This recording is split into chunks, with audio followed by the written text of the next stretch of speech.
We need it done this year. Yeah.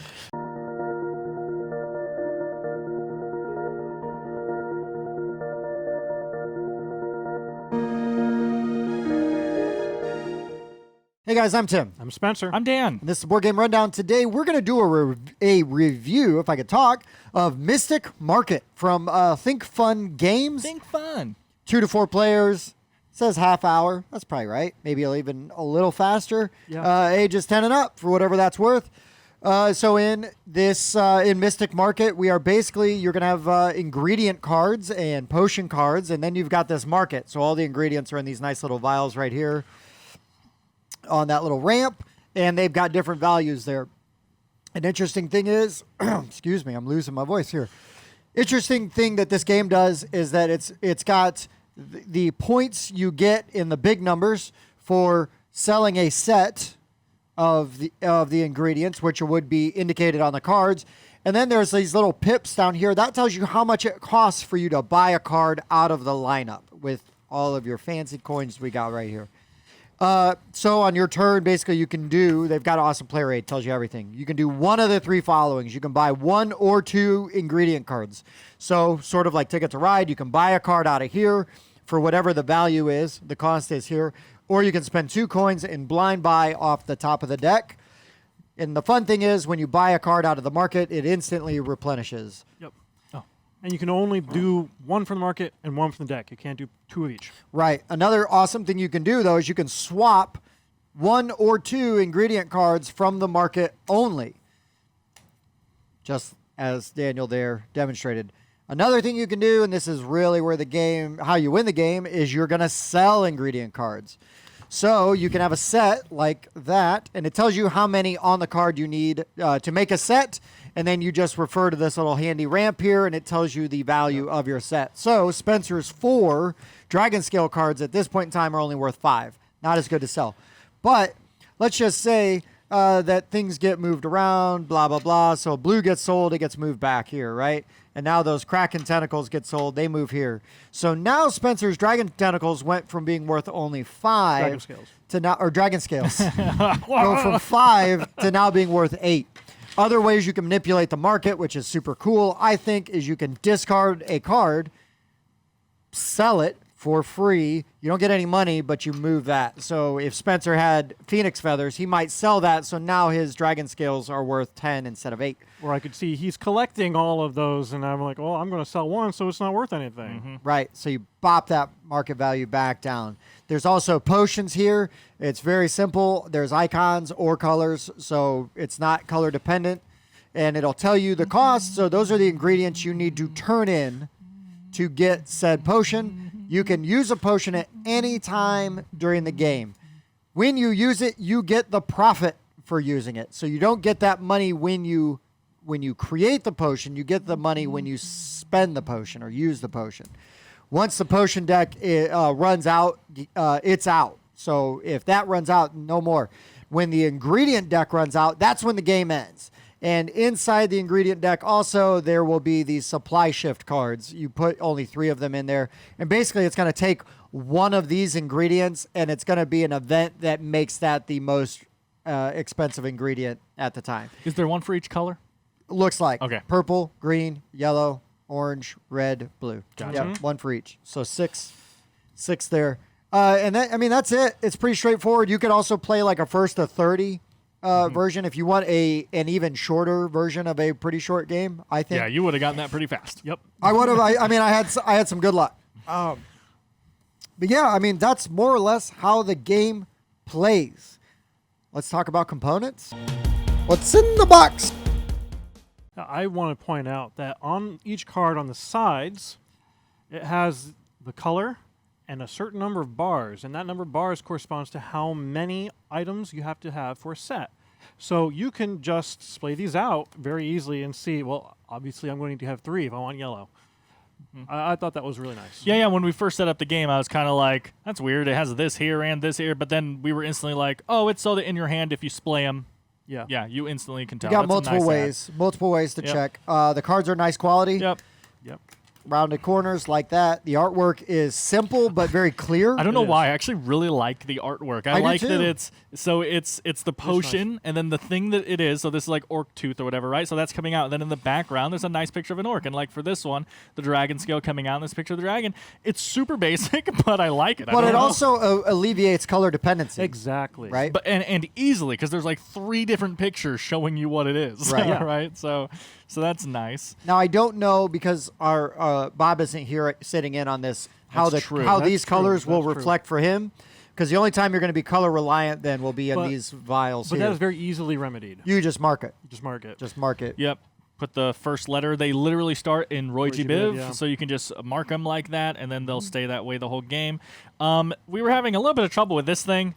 It's just a little too smooth on the bottom when we would like pick this up and try to like slide it in, and this was kind of sliding around. I have some of my work gloves with me, so we actually just had it sitting on a work glove Right. to so stop that. Because what would happen is we would move something up because of the supply shift, and with something there to stop it a little Yeah, a bit, little foam no pad. problem. Yeah. But if we go like this, and then it's like, wait, it's running away. Yeah, and it's only really a problem on the front one because Yeah. usually what you should do is push down, right? Well, or and then just that put it at happens the. too. Or really, what you do is you just put it at the back. Well, yeah, that's true. I guess that's true. Most of the time, that's what you're but doing. yeah, but when things slide forward, which was happening, that was a bit of a problem. I mean, these are the most Coins are basic. If you've played a game with chit coins, Yeah. that's what these are. Yeah, nothing fancy there. I mean, what I have metal coins at home. This would be a game where I'd be like, I'm gonna get my metal coins out like Yeah, why while we not? play this. But no big deal. I mean, they're functional. Really nice player aid. Yeah, Age. I mean, it's It's super good. simple. I wish it was better. I like. Just because I mean it's a super simple game. Once you play it once, you'll understand the rules. But like saying buy 1 or 2 ingredient cards from market or deck, I mean, why aren't the prices on there? Yeah. It would be an Exactly. extra That 5 should be good. keystrokes, Yeah. you know, to be on there. Like that kind of stuff. I just wish it One was from each. slightly. Yeah, 1 from each isn't on there either. It just says buy 1 or 2. So I wish it was a little bit more clear on that. But again, I think they're expecting the game, since it's so light and simple, they're expecting the person who read the rulebook to explain those rules, and then everyone will know what you're doing, right? I mean, Sure. this is 10 and up. right. Yeah. I can see people not loving this box art. Not that super matters, but we're in components, right? I can see people not loving this. It's kind of basic looking. I like it, and it does show, this system and the person picking them up, moving around, manipulating the market. This is supposed to look like an open market here, right? Like, Yeah, I like the idea of the goblin, like the little goblin there, yeah, like, adjusting it, yeah. showing you what the values are. I want to point out this insert. This insert for a game like this is fantastic, and I'll tell you why. Because the card well here, right? So got the that fingers. is got a little slot to hold the little ones, and then your big cards go right in on top. Yep. And then you've got these guys for all your potions, so it And holds then all I'm of them assuming really this well. is the coin well. Yeah. Yep. I mean, That's I've got the everything. coins in a bag, And then and then this the lays ramp fits there. Yeah, that actually looks fantastic. And it holds it all nice and tight. The only thing I bagged is the coins. The cards have never been like crazy out of whack when I have opened the game up. Yep. So really kudos to them. We talk about inserts a lot, right? So just for a very straightforward kind of basic, and I don't mean that in a bad way, but a basic game, a really good insert. I mean, I kind of nailed it there. Rulebook seems pretty good. We were having trouble with it at the beginning, but it's actually not the rulebook's fault. It's just that there aren't some explanations in here that we were looking for. But that's not necessarily like the rulebook is well written. It's just that when we get into final thoughts, Spencer's going to have some stuff to say during that we wish was in the rulebook, Sure. I guess is what we're saying. But as far as teaching the game goes, we all went through it, and it seemed pretty good. Yeah. I didn't Yeah. have any problems with it. Nope. Yeah, I don't think there's any more components, guys. All right, let's I go on don't to think so final either. thoughts. Final thoughts. Spencer, since you got your soapbox out, Yeah. let's. Why don't we let you get on that and give us your final thoughts? Well, when we first started playing, we found this one potion, the Plunder Tonic. Steal coins totaling a value of 5 from an opponent, which just happens to be the number of coins you start with. Right. If I buy this tonic in the beginning, and I steal all the coins from Tim, and he doesn't have enough things to make a set, or he's already had a turn and has used up all his cards, he could have no coins. It's quite possible to have someone with no coins in the beginning of the game, and then they can't play. there's no way to get cards in any way except for swapping. So if you don't have cards in your hand, you just can't play. So in the very first turn, though, you're gonna have cards in your hand. Right. Well, yes, but I mean, it's possible that you could. It'll really slow things down. It'll massively slow down yeah, for you. it'll really It could. slow things down. I think you could easily house rule this. Obviously, I don't know what your house rule solution is. Mine would literally just be that card can't be in the opening market. yeah, I think that would solve it. That would be fine. You can't do as that in the long as first people turn. have one turn, I think that it won't matter as much. Yeah. Is what I'm saying. But yeah, it's just the bad luck that card was literally in the opening market, and And there's only one of them. Yeah, and there's only one. But being able to take someone's entire bank on the first turn before they've gone does seem a little crazy. For instance, if someone bought 2 of these, they now have no potions. I take their money. They now have potions that do nothing for them, and no money, and no cards.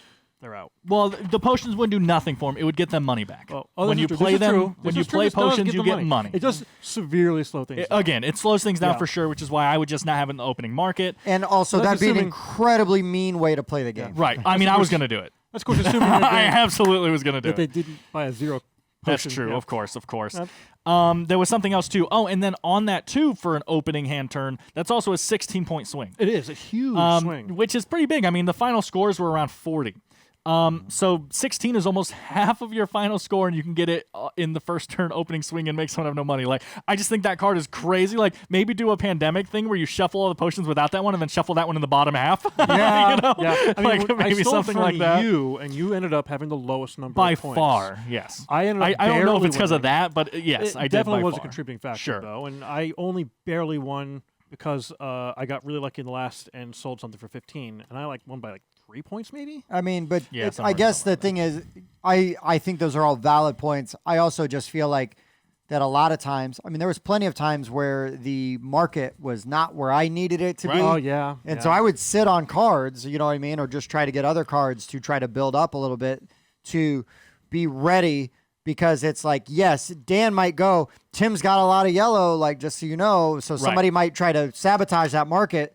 And then, well, now I've got a backup plan because I know, like, Yeah. maybe I don't have orange, but maybe I was able to get a bunch of reds Right. and I'm ready to go. Knowing, so then that way, if they torpedo my yellow strategy, I've still got. Well, you right. know, I was trying the whole game, and I came in last. But I was trying the whole game to just build the 8 and the 10. Oh, I was sure. just Oh, focusing yeah. whatever was in the Yeah, that's a middle good way and to do letting people manipulate the higher part and then selling when my thing was sliding in, right? And it was working.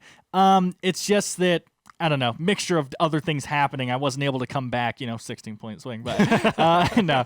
But yeah, pro and con here. Super easy to manipulate market. And that is awesome. I love it. I tend Yeah. to not like market games because it's so annoying when you try to build something up, and someone discards one card. In this game, it's one card, and the market falls apart on you. But this one is so easy to manipulate. And a cool thing you can do in this one is when you sell, you can sell any amount. So let's say that green is all the way back here, but I have an orange, a red, and a yellow card in my hand. I can discard an orange, discard a red, discard a yellow, sell all my green for 15, right? Yeah. That's awesome. What a great way to be Yeah. able to manipulate. and you may that have to market. dump your hand to do it, but they do make it very easy to manipulate the market. And Yeah. I appreciated that. I think that's pretty awesome. Well, other than that, the only flaw I saw is if the market down here is crap, there's no way to wipe it out. Sure, You're stuck with that.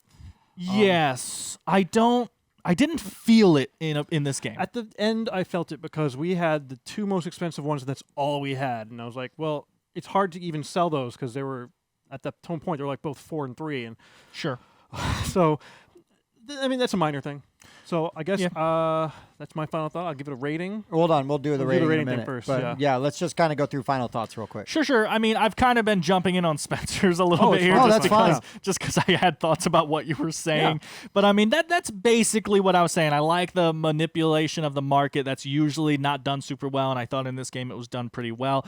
I love potion explosion, and I get this little this little feeling of that in this. Like I called it when we first set up. I was like, oh, it's my first potion explosion, right? And like it's not. It doesn't have those mechanics at all. But just the fact that these are sliding around and you're playing cards and manipulating a market and trying to build those sets, it has a little feeling like that to me. So I like that. I had a good time with the game. I liked the set building. Like Spencer said, a big point of contention for me, or whatever you want to say, is when you have a drafting market, not like this kind, but like a card market that you can't manipulate. That's usually terrible for me. I just didn't feel it in this game so much. Even at the end of the game, like I was kind of purposely poking and prodding Spencer because he would say like, this market sucks. And I'm like, yeah, I know, right? It must suck to have a lot of money and have the 2 best cards in the market. Wow, what a problem. Meanwhile, I'm over here and I can't afford to buy those cards, you know? Yeah. But so I didn't really feel it in this game. I felt like every card had its day, you know? Like I would take turns that were a total waste. I'd be like, you know, purple's all the way back here and I'm just buying purple, but it's because I know I can manipulate the market later down the road, you know? And the potions all felt, I wish there were less repeats, but they all felt powerful and nice, you know? Like I would be playing potions that like really felt like they were changing the game for me, you know? That's a good feeling. But one of those potions, you could buy one of these guys at super cheap, and then one of the potions lets you use it for the big one. So right. It's a really cheap way to get I bigger had a potions. potion that was like counted as one ingredient. So Yeah, like that that's worked out really fantastic. well. Yep, that was amazing. I had a potion that was you can sell a set at half, and so if a set is 3, it says that counts as 1 as well, just like 2. So I was able to sell I was able to discard 1 card for 12. Right, it was the second highest one. Like you feel amazing when that happens, you know. So yeah, I think overall most of this worked for me. Yeah, I agree with a lot of what you're saying. I think that now, while Spencer is not wrong, I think that some of the scenarios he's presenting are very extreme. They're rare. You know, but this game, it's pretty straightforward. I really enjoyed the art. You know, the components are really nice. This is like a nice little visual like thing to have on the table for such a simple game. I would not call this excessive because I think this is really neat. Yeah. Like I really enjoyed this. I enjoyed manipulating the market. I think that the components all like mesh very well. Nothing feels excessive. The insert's really nice. It's very straightforward and pretty easy to learn. I had a really nice time with this, and just for a nice little market manipulation, let's sell some, you know, and it's like, oh no, we got to get through this whole deck. This goes fast. Yeah. It goes really fast. And I just realized just now on the side of the potions is how many points they're worth. Oh yeah, how it also much has the money you little, get. not chevron, the but yeah, the zeros. little things. Yep. Yeah. All right, guys, so we are going to rate this game. Dan, how does that work? So we're each going to give our thoughts of a 1 through 10 rating for this game. We do use 0.5s, honestly, just to give it more variety. And then at the end, we will combine all our scores together to have 1 rating for Board Game Geek, Discord, anything like that. It's easier to say when someone asks us what our rating is to give them 1 average score than to say, oh, well, I gave it this, Tim gave it this, Spencer gave it this. Yeah. That's ridiculous. So that's what we're going to do. That's what we're going to do. Spencer, why don't you throw our rating at us now? Yeah. Or your rating. I've been thinking about it. I have to rate this as a family weight game. Yeah. Sure. So as a family weight game, knowing what I know now, I would give this an 8. There you go. Right on. Dan. I mean, pretty simple rating here. I enjoyed the game quite a bit, and I would totally play this again, and for a family game night. Easy And game short. for this. I wouldn't say I loved it, right? And I'm actually gonna fall on a 7. Which sounds kind of low compared to how I've been talking it up, but it's just because it's not my kind of weight game and everything. But like, if this was set up and someone said we're playing this, I'd be like, oh yeah, this game's fun. Like, you know, that's kind of where I am. Yeah. No, I get that. I get that totally. I guess for me, like this is kind of a sweet spot for me with a lot of things, right? Because family weight, I got kids. It's a little bit lighter. I can also get this played with in-laws, you know what I mean, that maybe not be as heavy gamers. It's all pretty straightforward, you know, so a lot of those benefits. I was kind of bouncing between a 7.5 and an 8. Yeah, me too. I think originally my gut was like 7.5, but again, family weight game, I can get this played. This is an awesome, I mean, seriously, we were waiting for another host to show up. We needed to pad a little bit of time, but not too much time. It's like, let's get this on the table, check this out, and pop out a review. And this like nailed that very specific thing, which for me then I think puts it at an 8. I think it's a really nice, almost filler kind of game. It's a little bit more than a filler, but you can bang it out in a half an hour with teach. Yeah. You play no a few problem. times just to go half the time. Yes. It's so much faster. Yeah, agreed. Yeah, so Dan, what's that put us at? So that gives us, with our little diagram here, Matt, that gives us a 7.7. I think that is a very good score I for think this it is. game. Yeah. I think it's a very, perfect. So, Mystic Market, guys, really nice little family weight game. I would say that if any of this sounds interesting to you, to just seek it out, because the price point's not crazy on it. You get some fun components to play with. And if you hate it, it's a short experience, so it doesn't take that long. True. So anything else, guys, before we sign off? No, check it out. Right on. For the Board Game Rundown, I've been Tim. I've been Spencer. Dan. We'll see you next time. Thanks for checking out the Board Game Rundown. If you like what you saw, like, comment, and subscribe to our channel. Share our videos on social media and spread the word. We publish new content weekly, including reviews, unboxing, and Let's Plays. And as always, thanks for watching.